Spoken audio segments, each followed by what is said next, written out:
Do is go back to the, and we're paying for enough. We're going to pay another $30 million to move them out of town? Really? When they're being asked for $41 million for that, we're biting the bullet on the school, we're biting the bullet on the new fire department. We've got other capital improvements that are necessary, roads. What about our Island Home? Island Home, add that to the mix. What do you think about the design of that? How do you feel about that? Having spent a lot of time in the Island Home. Would you like to see it stay there? It doesn't need to stay there. I was on the board of directors for Sherburne Commons until I was kicked off for blowing the whistle on them overspending. Okay. My name is on the plaque at Sherburne Commons. Okay. But so you think it should go to Sherburne Commons? Well, a couple of us were kicked off because we raised a red flag to the out-of-control spending and second floors on those cottages and all this other stuff. And we told them they were going to get into trouble, and lo and behold, they got into trouble. But what the push on the mainland is to have all three levels of care in one place. Let's say you have a spouse that's still able to live independently, but your spouse needs to have that level of care in a nursing home. You can still eat together, you can walk together. It makes sense, and that's what all of them are doing on the mainland. But why couldn't you do it there? Oh, I wanted it out there. We left space for it out there. I know. On the original group. And one of the group members and her followers made a statement at one of the board meetings that we don't want those old people out here with us. Well, that again, I hit the ceiling on that one. That was not right. Okay. So we need to have it out there, and I'm the closest abutter. We need to have it out there so everybody's together. And what we should do is sell off Saltmarsh, move the people from Saltmarsh, that the elderly that would appreciate the view, they have congregate lunches, everything is there, and they don't need to meet the code requirements at the Island Home now for a community center. All right, did you see Darcy Creech's design? Did you see it? She did. Well, you should. It's on my website. But she wants it to stay there. Yeah, but look at it. Just look at the design. You should still look at it. I'll look at it. Okay. I get the email. She wanted to include a preschool. Because I know this is a European concept. I know it is. I've dealt with it. Okay, you don't like the idea? All my kids had. You don't like the idea? Had elderly in their classroom. Okay, so what's wrong with that? I'm not opposed to the idea. I'm opposed to doing it there. All right. I think we need to change Island Home to the new Saltmarsh Center and a community center. And then. Okay. And what would we do with Move the Island Home out there, and Saltmarsh, we'd sell it to help pay for the upgrades.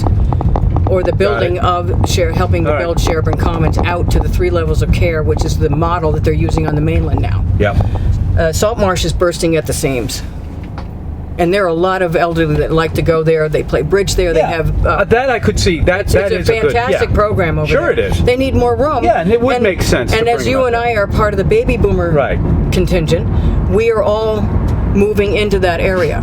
I think what people have a concern about is that we're taking something that has an absolutely incredible view, and we're taking those people and throwing them into the forest, where they can't be seen. All the elderly that are going to the Saltmarsh are going to have the benefit of the view. So what are we saying? People that are less ambulatory and less cognizant, Alzheimer's patients, et cetera, don't care. I hate to say it, but the view is the least part of their daily care. Okay? Mm-hmm. But you're taking all the elderly that are at the Saltmarsh that can still enjoy the view and are still ambulatory, and they're getting to take the benefit of the view, because right now the people that are at the Saltmarsh aren't at the level of care need to go to the Island Home to appreciate the view. Got it. But they can appreciate the view if Saltmarsh Center is at the Island Home. All right, let's move on. Okay. I live over here. I want to show you a house here. Did this require a lot of work on your? Yeah, we held it up and held it up. You did. 155 Main. 155 Main. Yeah, they're three. That house is like one of the oldest houses on Nantucket. Those people that Ag and Louise were very good friends of my grandparents. I spent a lot of time in there sitting on that awful horsehair couch that they had. So I'm well familiar with the house. And he really kept this beautiful home. Then it was sold again to Randy Sharp. Yes. Who subdivided it. Yes. And Randy's putting a house here that took us quite a while. The ROH ends over there. Exactly. Okay. So he's putting a pool in for that one and putting a pool in for this one. And going to put a pool in for that one. There's going to be 3 swimming pools on this piece. Pool here, just 2. No. Oh, that's right, the other one on Woodbury. Yeah. The reason why I brought you here was we are right on the cusp of the swimming pool question, right? Do you see a future? I think they're putting these swimming pools in now because they know the value of a swimming pool as a property as a increaser. spec property, everybody's doing it. Right. The real estate market years ago started driving that. Are we going to expand the law to outward? They stopped it there because they weren't. This isn't obviously historic back here. They stopped it there because they weren't exactly sure what zone they wanted to put this in up here. Yeah. Because people get confused thinking that the old historic district, OHD, which does encompass this neighborhood. Now, as far as town meeting goes, is there anything that we need to know from you on how we should approach some of these articles? Is anything really pop up? The one I'm most interested in is the term limit thing. That's ludicrous. It was voted down a couple of times in the past, or jettisoned that as means you'd a be out of a reasonable job. idea. Not right this second. No. But I'm looking at the Concom. I'm looking at other entities that experience and knowledge of the laws or how to read a plan or knowledge of the wetland regulations is critical to preserving Nantucket. Yep. And if you throw people off just because, even though the public thinks that they deserve to stay there or they're doing a good job, they're taking some of the democracy out of the picture. All right. The voters should have, I think the ZBA, the planning board, the HDC, the Concom should all be elected because we need to be directly accountable to the public, not 3 members of the Board of Selectmen. Okay. So let the voters decide who's doing what we're supposed to be doing. I agree.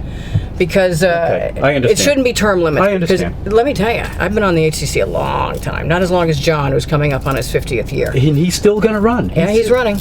Okay. And I know it was sort of a goal of his to get to 50 years. Now, let's move on to this. This was a legal subdivision. Who built it? It was an approval not required subdivision.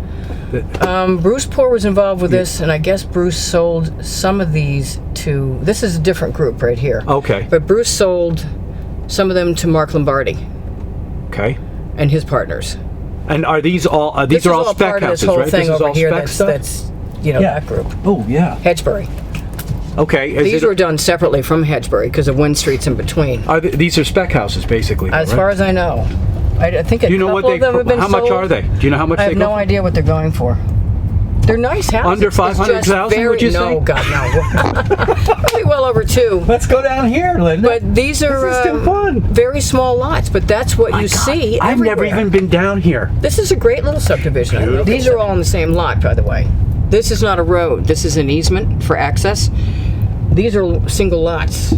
No way. A lot of them are 2 houses. They own that's... I believe this is owned by, you know what I'm saying? Yeah, I do understand. Wow, that's amazing. There's some issue with the forms of ownership in here, but I believe the lots run this way. Interesting. Because this isn't a legal road. It's called Hedgesbury, but it's not a legal road. It's an easement type thing. Yeah.